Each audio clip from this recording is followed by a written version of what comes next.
in Dota, the gems picked up very, very early by a good team, DC no exception, like 20, 25 minutes, and then you waste two of your most important aspects of these two heroes, being able to run around the map invisible, right? You can see MNT's notes there as well. Yeah, I agree with Ben. Usually you don't want to see that happen to you, like enemies picking a certain item to counter two heroes at once. But then again, it's their playstyle. They want to have a roamer. Career killer, ward placer, whatever you guys want to call it. I think that they use the bounty more as a sort of that early game disruption stuff. He goes in there, he does courier kills, he messes with anyone in the jungle. He's just a disruptive sort of behind enemy lines sort of thing. You know? Yeah, and he's the only one kind of support that can make any pickoff become more valuable. Any support kill you get becomes like a core kill because of the bonus. Because of that moolah, yeah. Thanks, Purge. Thanks, Purge, indeed. The last segment was absolutely great. It's perfect. So how do you think they're going to handle the bounty hunter?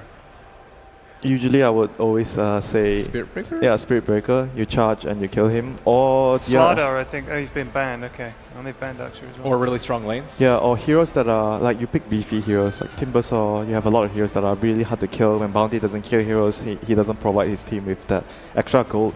But then again, like Ted mentioned, Bounty could still be that scouting hero. He doesn't have to like kill you. He's just like there to disrupt you, place deep wards and annoy you.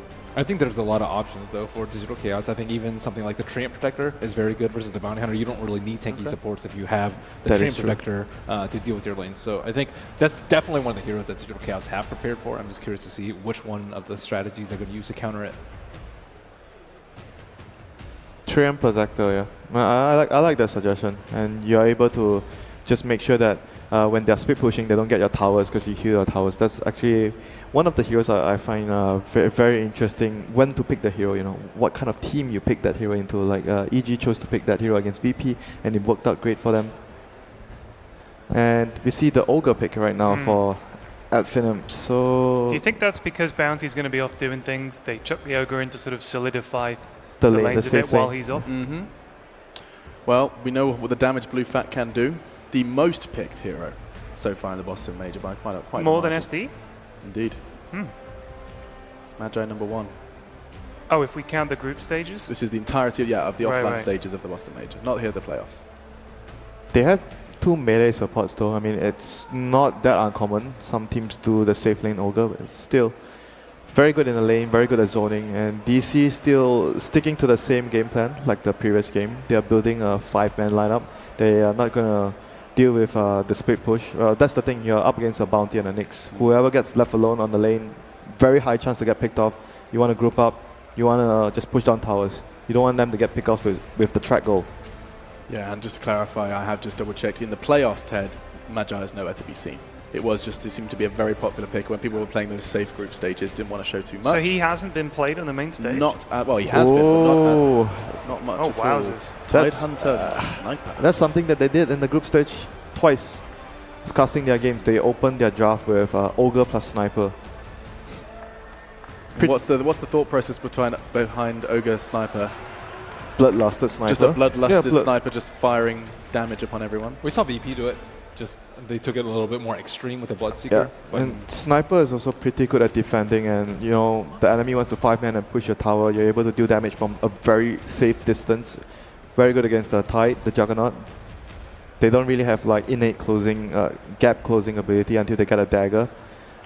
Bloodlusted Sniper could deal a lot of damage in the fights if you don't address him.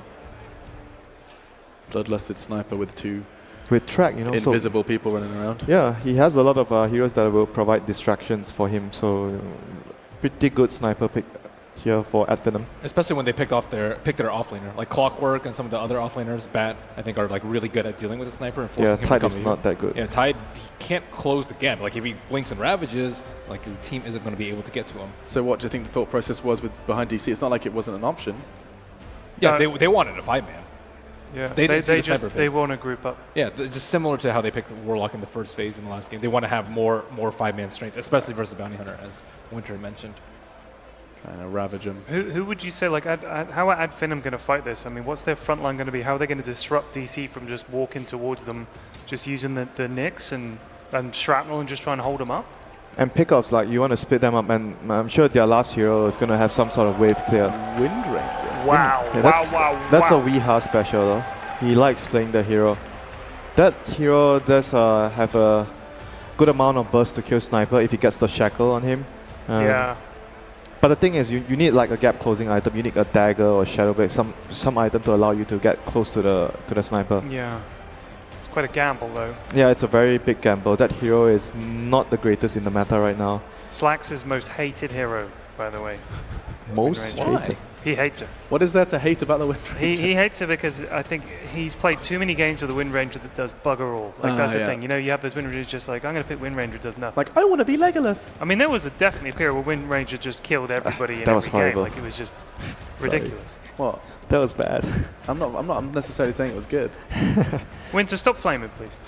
Okay. We stick together. At Finem, Omni ban. remove the Void Omni, ban. 5-man, and DC removing the Void, which Yeah, is Void would have been a good pick. good protection for the sniper. At Finem runs the safe lane Void. Like something like a good replacement for a safe lane Void would be like a safe lane Centaur. Yeah, I was going to Yeah. say Don't they already Centaur. have all three of their cores though? Who? DC. Oh, yeah. I mean, at Finem Yeah, could yeah. finish up with Wow, what is this oh, draft? Timber for Saw DC? again. Timber. Safe lane Timber.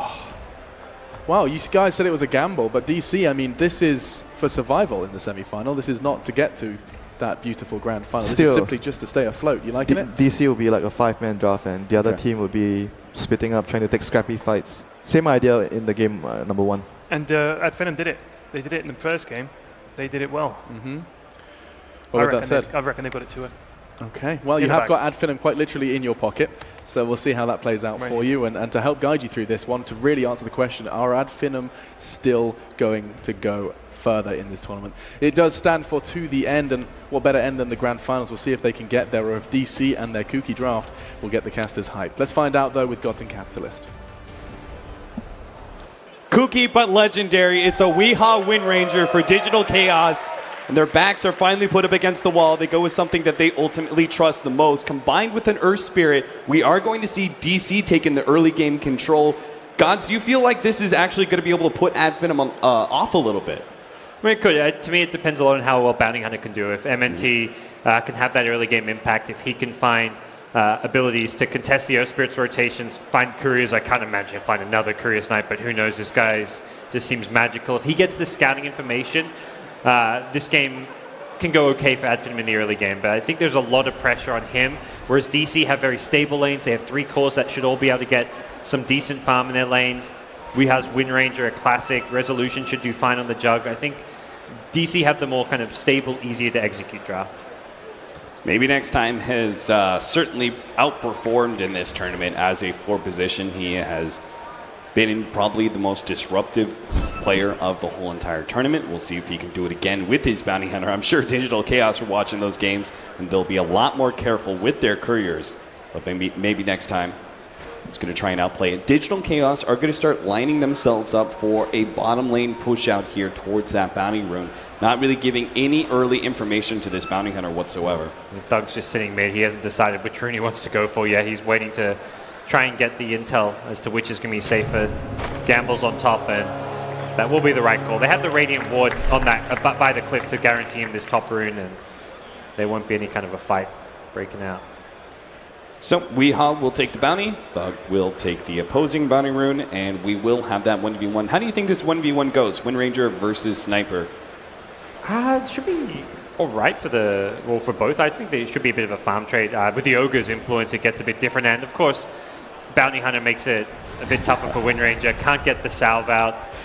Is he going to just run it? I've seen him do this where he just runs high ground and gambles for it. Yeah, that's exactly why DC pulled it back that extra little bit. They put it behind the Tier 3 tower just in case. He's made that. That was, what, the qualifiers when they won, that he made that play against like Team Secret or Team Liquid. Oh, God. Weeha's going to be blowing us kisses all game long. I'm not sure about that one. Spartan sitting in lane here with the Sniper, trying to make sure that... He's going for it. Oh, he really thinks it's too far away. Doesn't want to go for it. So maybe next time tries to go for a bottom lane. They manage to get the telekinesis into a spin here. Skylark in some serious trouble. Begins to outrun his opponents and has the impale to fall back on as well. Does manage to get ahead of that first blood attempt. So good trade for him. The salve for the mana of the tri-lane, staying alive and getting this creep wave now to his tower. That'll be at least some guaranteed experience going his way, so nicely played by him. It does feel like Adfinum's lanes aren't all too strong. The Bounty Hunter not able to help out the lanes all too much. You've got just the perhaps top lane, which is slightly... Well, top and mid lane should be okay for them, but they're not winning hard in these lanes. There's no lane where they're like zoning anyone out. Every single lane, DC is getting farm and contesting the experience, whereas Skylark's going to have a rough time in this bottom lane without any help. Even maybe next time's influence has clearly been countered. No courier sniping, and even the Earth Spirit is going to make things rather difficult. They're going to go for a blind roll in. Misery actually misses his own boulder, so doesn't get the quick jump. Either way, he would have been off the mark. It's going to be a Dust Blown. Dust on cooldown, and maybe next time hopes to be able to contest the 2-minute rune, but doesn't look like it'll happen. Misery. He's happy to just get his salve out. He's like, finally, I saw the Bounty Hunter bottom, get to use my courier.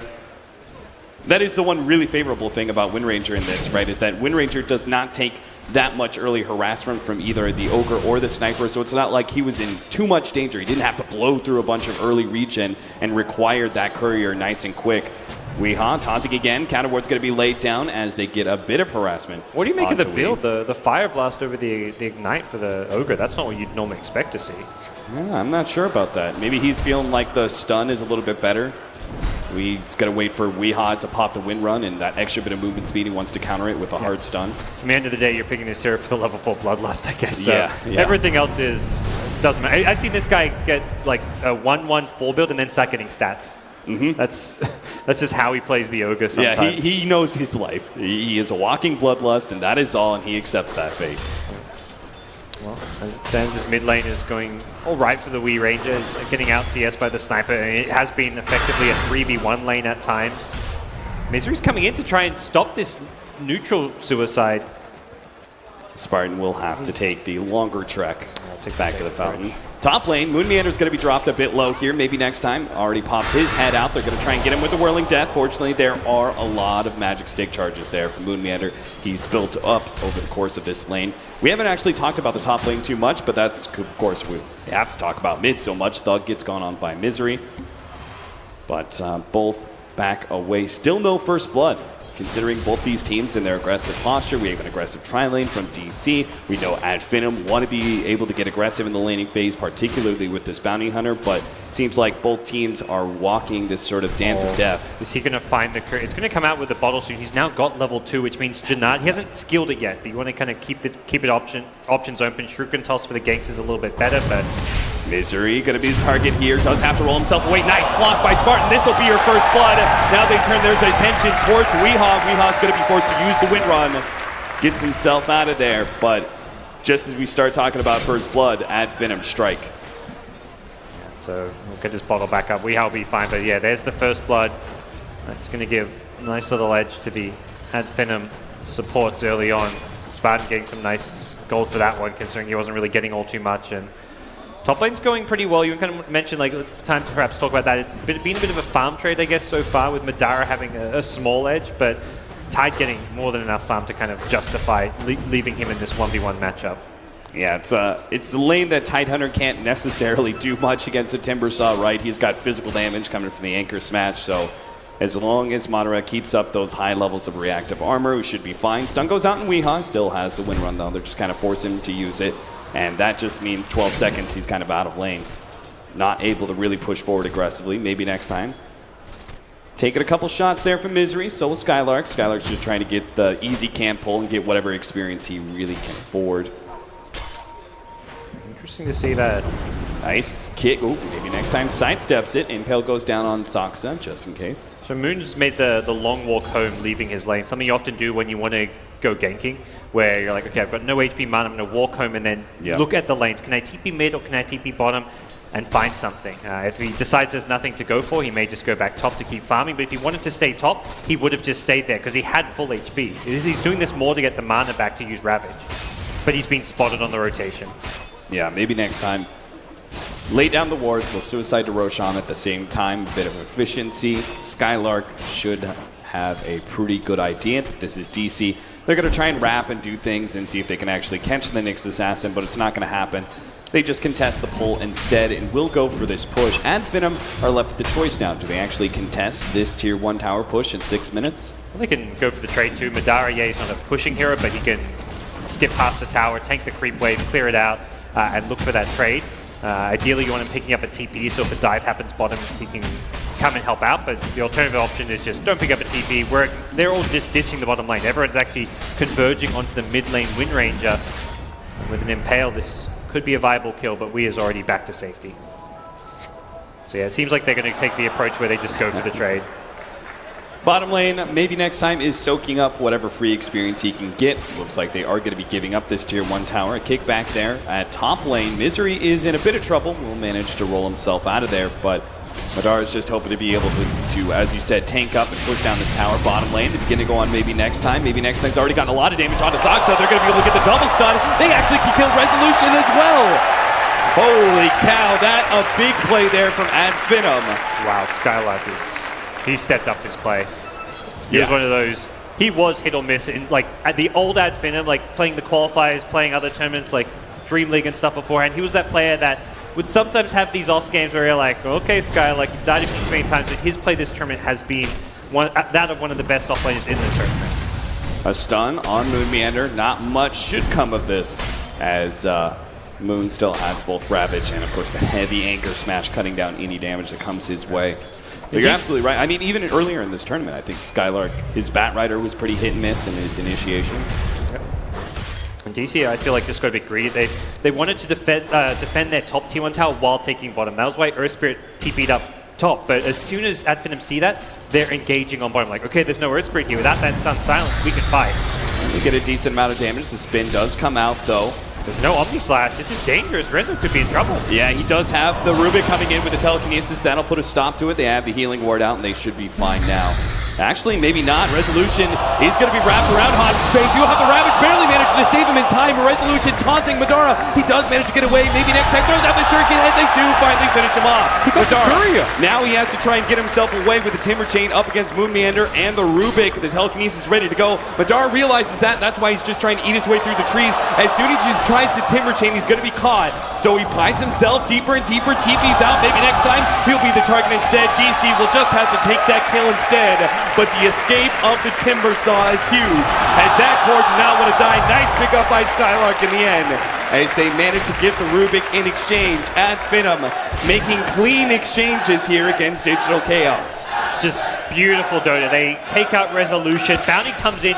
He gets a bit greedy going for the Courier as well, but it pays off. He gets a Courier kill, and then he goes in to help finish off the kills as well. Getting absolutely everything. They lose just one support there in exchange for multiple kills, including the Resolution Juggernaut, including a Courier Snipe as well. That Finem's early game has been impressive. As the two supports appear to try and defend this tier 1 tower mid from Weeha's aggression, but they are going to be caught by the rotation of Misery. Nice shackle shot, but big old dumb Ogre, he don't feel pain. All that physical damage does nothing to him. Another power shot does manage to dodge that one, and they will keep all this damage off the tower until Thug appears. A little Bloodlust on towers as well. Good luck going near that thing this early on. Spartan doing more, just his job there, sitting around bloodlusting whatever needs bloodlusting, and Finem have got level 5 already on MNT with the Tome of Knowledge coming up. He can get that level 6 and be good to go. Yeah, I mean, that all comes down to that top lane fight, right? Him being able to get that means guaranteed level 6 by 10 minutes. Thanks to the Tome, we'll have track kills starting up. Misery rolls himself away from that bottom lane engagement, but just trying to contest over that 10-minute rune. Yeah, DC did manage to finish off that bottom tier 1 tower, and Finem haven't done that yet at top, although it is deniable. Interesting, DC trying to keep it alive, perhaps trying to bait some fights up there. Now that they've got a level 6 Juggernaut, they know MNT is nearby, but they don't know exactly where. Will he walk into the sentry ward? He's just enjoying the bit of experience that he's gleaning from that camp, but the next attack is going to be caught. Spike Carapace does go down. That could be huge. He turns around, misses the impale onto Soxa, but he'll still go down as MNT cleans it up from the right-hand side. Resolution, his spin right wears out, and Madara can come in and easily finish off that Juggernaut. Juggernaut just keeps on getting traded away in these side lane engagements. Finem every single time seemed prepared for the Juggernaut and being able to finish him off on the offset of engagement. Madara is just getting big and once again, every single game. Slowed down by the Gush, already hit by a power shot. This should be a very easy kill for DC, and no response whatsoever from Ad Finem. They instead claim that tier 1 tower at top. I'd like to perhaps defend this mid-tier 1 as well. That's the bigger objective, but fighting into the Ravage could be a risky proposition, as they are looking to set up Skylark in the neighborhood, but it's too late. They didn't have the numbers there, and they weren't ready to fight, but could try and catch them on the retreat, but they're all converging. They have this low-held Tidehunter. They can actually get the full combination of Madara. They easily can finish him off. There it is, the Whirling Death. Misery makes his roll away. Skylark can't quite get to him with the Spike Carapace, but they can still cut him down. Madara, okay, not going to make the guess there. Misery will TP out, but it's still a fresh Bloodstone and a fresh Bloodstone charge for our Timbersaw. Madara, to me, has been almost the breakout player of this tournament as far as a player that you always knew was really good at his role, but he's showing up and being an absolute superstar for this Ad Finem team. Showing a lot of hero diversity as well, playing the Timbersaw this game, and DC have their work cut out for them. They're getting farm across all 3 cores, as we kind of mentioned, but no one hero is kind of standing out and pulling ahead on their side. It's the Timbersaw, who's already got Bloodstone 12 minutes in, who's going to be a big problem for them to deal with. Wind Ranger, not exactly a great matchup against the Timbersaw. You've got Lockdown, but Focus Fire just gives them all the reactive armor procs, so not going to be an easy game to deal with a Timbersaw. Yeah, I'm kind of feeling like if Madara does end up going for, say, just a basic Hood of Defiance, he's going to get very close to that unkillable range, and DC are just going to have to try and dodge around him.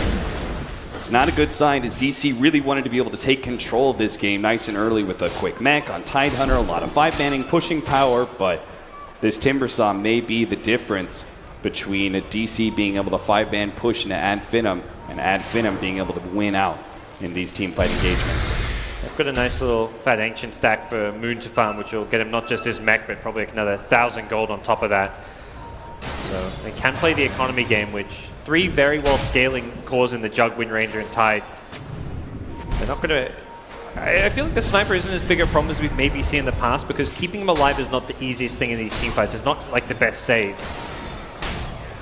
Maybe next time. Okay. They can't actually kill Moon Meander with Top these lane, 2, but they meanwhile. can go ahead and take all of this. They are going to be able to get the roll and the spin TP out, so both of them will be fine. Ogre's going to be caught here. Go ahead, turn around, give them Gush. They also have a Shackle Shot ready to go. They're just going to try and trade 1-for-1, but they can't even get the Ogre. He's too damn fast. With the track kill and the maxed out Bloodlust, Ogre runs absurdly quick.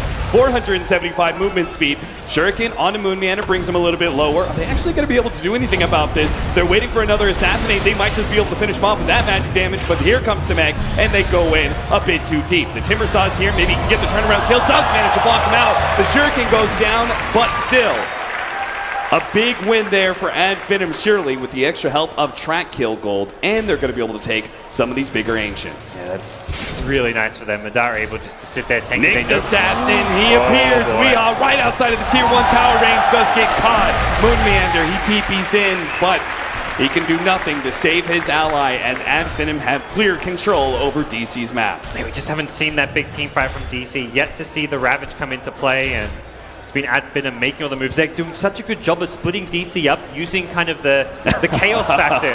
Nice steal there from Saksa. It's really hard to team fight when your opponents have Bounty and Nyx, because they're always going to get the kind of vision advantage. They're able to plant deeper wards because of the Invis Bounty Hunter. They're able to scout out your heroes constantly, and unless you're kind of like predicting those movements and having sentries to snipe those annoying pesky roamers, Ad Finem will always see when the 5-man tide is coming and just avoid it. This is what you got to do, though. You got to smoke and catch Ad Finem by surprise. They're going to wrap around here. Ravage ready to go. They're going to lead off with the Gush onto Skylark. Moon Meander puts himself in position, ready to go with that Ravage. He wants to be able to deal with the Timbers on the right-hand side. They get the stone onto him, and Timber will be brought down. But at the same time, they're going to lose their Rubik. Ad Finem will get another bounty kill off of that one. He's already respawned, and Ad Finem will just look to take this fight now. Yeah, with the Ravage down, I don't think there's any way that DC can hold this tier 1 tower anymore, unless maybe with an Ogre kill. Spin onto him with a Shackle Shot on the side. Skylark's also going to go down. Disaster strikes as Ad Finem surely were in the advantage to be able to push down this tier 1 tower, but losing 2 of their allies is going to cost them this push. They were in the advantage. They were trying to use the Ogre to bait and set up a 3-4 hero impale from the Nyx Assassin, but that Shackle from Weeha salvaging the situation, getting them both those kills, stopping the Ad Finem push and stopping what looked to be a great opening into that mid lane for Finem. They had the insta respawn with the Bloodstone of Timbersaw, but they didn't get any value out of it in that fight. A Manta almost being complete here for Resolution. He has almost reclaimed top net worth, beginning to contest that Timbersaw after that clutch kill. That Timbersaw not able to get off his suicide meant a rather large bounty going the way of Digital Chaos. That's the thing with Finem, like you can take a fight and against them and you win it handily, but they'll just keep coming at you. They are not afraid. It's almost like a slightly MVP-esque way to the game where it's like you lose a fight, well, let's just go again. Let's just keep on running at you, trying and playing this scrappy, brawling style Dota. Finem lose a fight versus the Ravage. They know it's now on cooldown. They take a team on the tower. Nice pick up. The Assassinate leads into a double damage from maybe next time. He's able to get the kill on Soxa on the way out. Well, Skylark's in behind the tower. Oh, they're going to be able to get Weehaw as well. He gets caught by the impale and assassinated by Thug. Now the pull up. Misery going to have to roll away. Will manage to get over the cliff. Resolution right in the middle of all these heroes. He'll take the courier. Thank you very much. TP's out. Physical damage is a little bit there from Finem, but not even close to bringing down a tanky Juggernaut. So instead, they turn their attention towards the Tier 2. DC still lacking a Ravage for 20 seconds. Finem feeling comfortable taking this fight. It's a bold play from Reza going for the Courier Sniper. It's the kind of play you need to just like boost up your team's morale to see a guy like Reza go in, sniper Courier, TP out in front of 4 heroes. That's going to at least feel a little bit good for DC after losing the Wind Ranger. Things are going to get more and more difficult for them as it's going to be a full pipe on Madara. So we're seeing more and more out of some of these Timbersaws when you've got this early game advantage and you're 5-manning taking towers, going for these more team-oriented items like Pipe. We've even seen a Crimson Guard from WG Unity. And with a Pipe Bloodstone on your front liner, this creates a lot of space and room for your sniper just to sit back with Bloodlust and just peep people away. He's going to have a Maelstrom to kind of back it up very soon, just to 600-700 gold away from... Oh, no, he's actually already got it. Oh, no, he just needs the glove. So he's 300 gold away, and he'll have it as... Thug will become a big threat in these team fights once he's got that bit of extra magic damage to go with the Bloodlust. Yeah, Maelstrom really is the perfect item, right? You've got a huge amount of attack speed. You're going to be able to give yourself some lane push. You'll be able to shove out these lanes alongside the Timbersaw so you can get good map control. And the mid-game damage is incredible when most of these heroes are lacking any extra magic armor. Those procs are going to be able to do a whole lot. 14-8. DC are actually trying to group up here. They have the Ravage ready to go. They're going to try and take an objective in that Tier 1 tower at top lane, it looks like. But as you pointed out, Finem, when the Ravage is up, they can go ahead and just dodge. Oh, look for the trades elsewhere on the map. Scanning behind the tower, not going to find anything, and it will be the dodge from them, and they're just kind of in position to scout out DC defending this. If anyone TPs to the Tier 2, which is normally the first TP you'd see trying to defend this bottom lane, they will scout it immediately with either the Ward or the Bounty Hunter behind, so it looks like a full-on trade from the two teams here.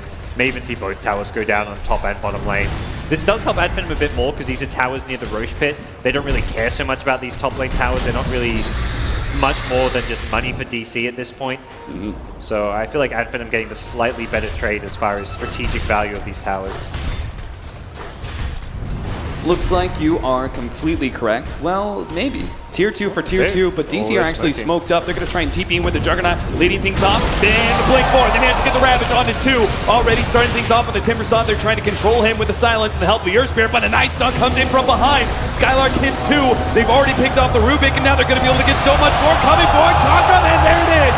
The Timbersaw's damage will force DC to retreat. They have so much magnetized, but it doesn't matter with that pipe. Chakram, and they caught it. Moon Meander goes down as well.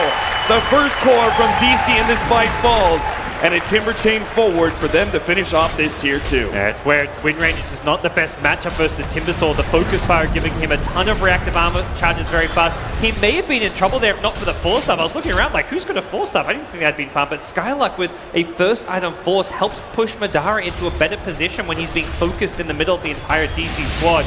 And that makes all the difference. For DC to get that kill, they need the Ravage with the Omni Slash. Last time that play worked at mid was they used Omni Slash. This time they didn't have it. Triple TP's back at Finem. Very comfortable in their position now. They have lanes going in both mid and top, so they're going to try and shove these out. They now, after that team fight, have about a 6,000 gold lead, 5,000 experience. everything's looking good. They're going to be able to have a Maelstrom. They're going to finish off with this Dragon Lance. It looks like he went from having Maelstrom to now being able to finish up a full Hurricane Pike. So the Jug TP, he goes for the Blade Fury, not the Omni Slash, and he TPs maybe like half. If he TPs half a second early with an Omni Slash, they could have possibly killed the Timbersaw. That to me is the play. If you're initiating on the Timbersaw, you've got to burst him down. Yeah. Otherwise, you lose the fight horribly. Yeah, I mean, Juggernaut needs to be able to get out his damage before everyone else starts, trying to focus down the Timbersaw and we start getting those high reactive armor charges. I mean, the other question is, should you have ignored the Timbersaw? It's one of those things where maybe DC were split in how to approach the fight, whether they wanted to go in the Timbersaw, burst him down with all 5 heroes, or you ignore the Timbersaw, take out the Sniper, take out the Nyx Assassin, who can be really problematic. Either approach could have worked, but they kind of didn't. They weren't all on the same page.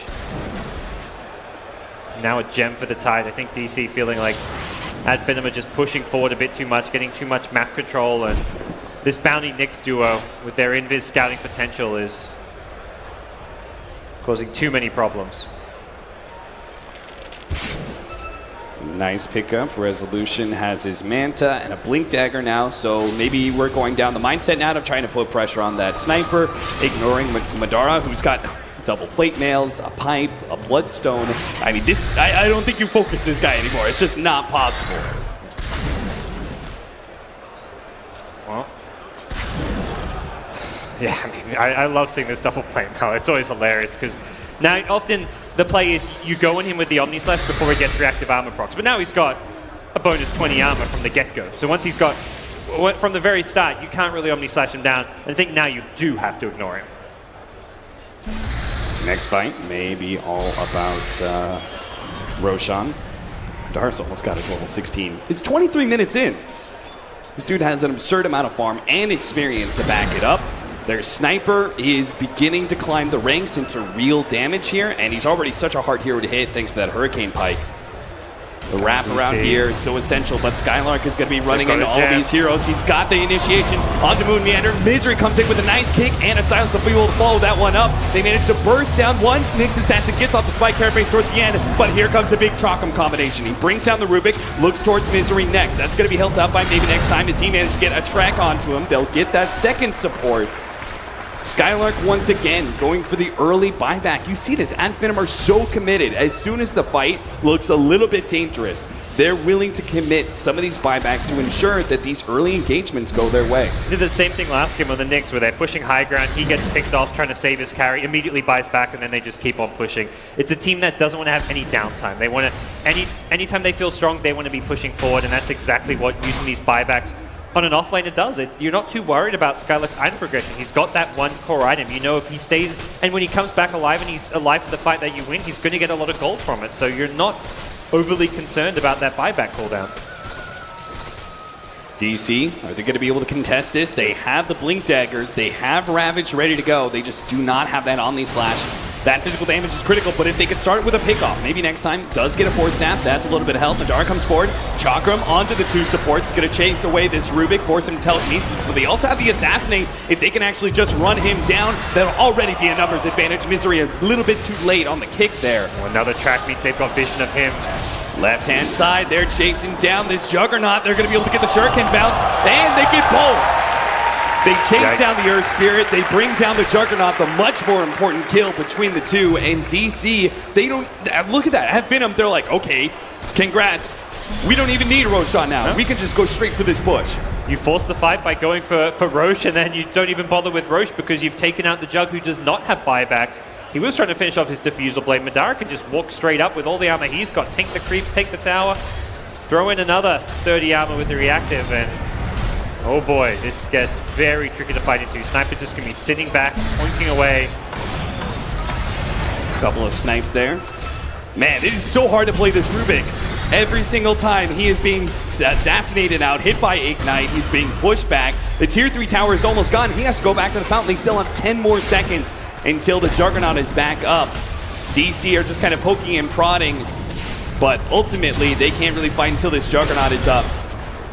Maybe needing to focus down on this melee Rax, but here comes the initiation by Misery, getting out the Impale Chakra, finish him down. Misery doesn't manage to get anything off. The Tidehunter right in the middle of all this. He throws down his Rams to blink forward. They're going for the Sniper, but Hurricane Pike, it puts him ahead of this Omni Slash, and now the initiation is gone from DC. They missed their opportunity, and now Sniper's going to be able to hoo-hoo-ha-ha his way through this. They've got the Snipe Assassinate. Weehaw almost finished off. Tidehunter goes down. DC lose 3, and here comes the buyback. Juggernaut with the Omni Slash, but it's just used to save his own life. He doesn't have anything. He's gone as well. No buyback there. 4 up from Digital Chaos, but they do not have their Juggernaut to defend. The Ad Finem dream is alive. They just keep on fighting, keep on running at DC, and they just can't get to this Sniper. He's just sitting at the back with that Bloodlust. The Maelstrom giving him the extra damage he needs, the extra range from the Hurricane Pike, and this front line of Ogre, Timbersaw, Nyx Assassin is just brutal. Anyone you go on's getting forced after round, healed up by the mech.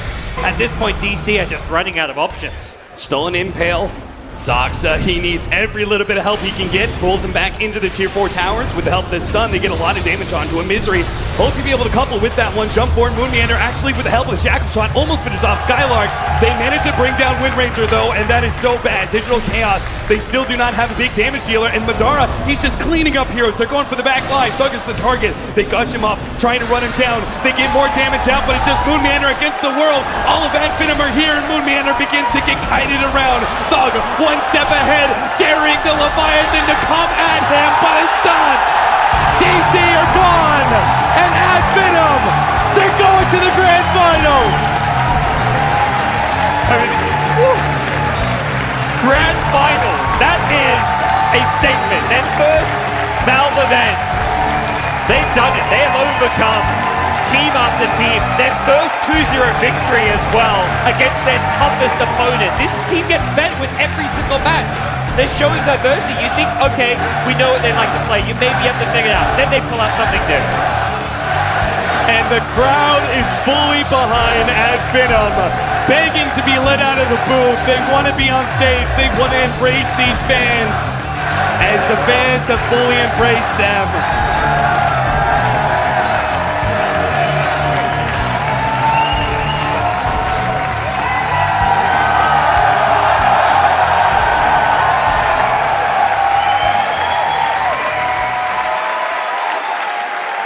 Ad Finem till the end, and we keep on repeating this. Will they make it to the next round? Will they make it to the final day? Will they make it to the grand finals? The answer is yes, yes, and yes. Ad Finem have done it. Every They're day, at the end. like there's someone who's like, okay, Ad Finem are good, but they're not good enough to beat LFY. And then the next day, someone's converted, like, okay, I believe in Ad Finem. Day by day, like one more talent or one more like viewer out there gets switch over to the Ad Finem side. They just keep getting people behind them. The fans keep driving them forward, and they're in the finals now. Anything can happen. Even though OG's a 2-time major winner, it's hard to even call them heavy favorites against this Ad Finem squad. And that's the other part of this wonderful storyline, right? It's not just underdogs. They're going up against all these other players, all the 3 other semifinalist teams, right? All had players who were 2-time major winners. Yep. They were looking for that 3rd trophy, and Ad Finem is the only team who could actually contest that. But can they actually do it? Panel, do you guys believe in this? This is OG versus Ad Finem in a grand finals. I don't think anybody would have guessed this can happen, but can they finish off the Cinderella story? Gods, I mean, these are those moments in esports that will always be remembered, right? Like, you guys just got to cast a game that I genuinely do not think will ever be forgotten about. These Greeks have just blown everyone's minds. These are human beings exceeding expectations time and time again. In the group stage, there were a few Ad Finem fans, and in the viewership, maybe 2. But here in the Boston Wang Theatre, it does feel like as time has gone on, more and more Ad Finem flags have popped up, more and more louder cheers have been made for Ad Finem, and now they find themselves a team that has accrued 30,000 just over in prize money until the Boston Major, and now they've already got 500,000 for this game of Dota 2. That's pretty crazy, right?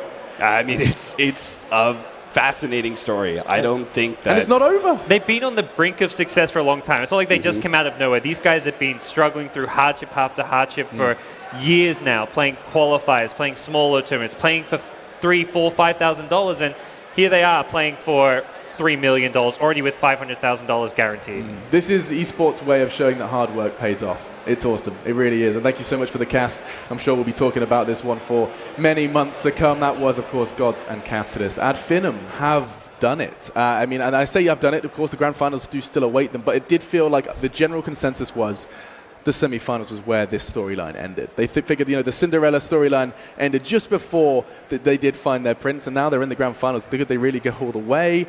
Good grief. My panel is joining me. I need to stop talking. It is, of course, Winter, Malini, Imperium, Flax. And, I mean, we'll start with you, Ted. You've believed in them since the beginning, but this still must feel... I'm not sure it was quite the beginning, but I'll take credit for that anyway. From Magic. As soon as I saw them starting to play, and you saw them playing their game, it was hard not to believe that they were going to cause big problems for some of these bigger teams. And one of the things that they seem to understand is the movement. Their movement around the map and their ability to completely surprise teams, to flank them constantly. Two people popping up. It's like, who are these guys behind? The power of the Nyx and the Bounty Hunter is that they don't just use it to disrupt early, they disrupt fights. If you're playing against a team that wants to group up, they understand how to play against you. They're constantly flanking and looking for movement and angles, and then they're using players like Madara with heroes like Timbersword to just constantly disrupt everything else, diving to the back line and killing people. It's just incredible play. There was doubt in the draft, the double invis, Ben, and had your ears perked up, you were a little cautious about it, but they seemed to put it into action. Skylark had so many double impales this game, and even though they did have, they were very cautious with the chicken, but even Mech maybe next time got a chicken snipe in this game, right there, 30 seconds ago. It was just a game that it does seem, Winter, to have caught your tongue just a little bit. Ad Finem, happy to see Ad Finem take this. You did a prediction with your heart, and they have continued to exceed expectation. I mean, they are really strong. As Ted mentioned, the movements were really good. Like somehow they're able to pull this draft together. I mean, they have two invis heroes, but they were constantly moving, and they got so many flank initiations because as DC you couldn't place sentries everywhere. They found the openings, they found the first moves with the Nyx, especially the whole game. And even with the Tide Red Rage, the Timber was just too hard to deal with in the majority part of the game. They did not have enough damage to kill him through that reactive armor. It almost feels like they know exactly where the enemies are going to ward and how to move around it. I mean, like Kev pointed out, they suspected, okay, you're pushing up. Maybe they'd seen DC, they put this advanced ward near Roche, so Enigma goes around the back. And we saw Nyx and Bounty constantly doing this, coming around the back. I also think DC's draft perhaps wasn't necessarily what they needed to play against them. Wind Ranger didn't seem to have a huge amount going on. And they ran 3 against her mid, and the sniper was still headshotting her all over the place. It was crazy.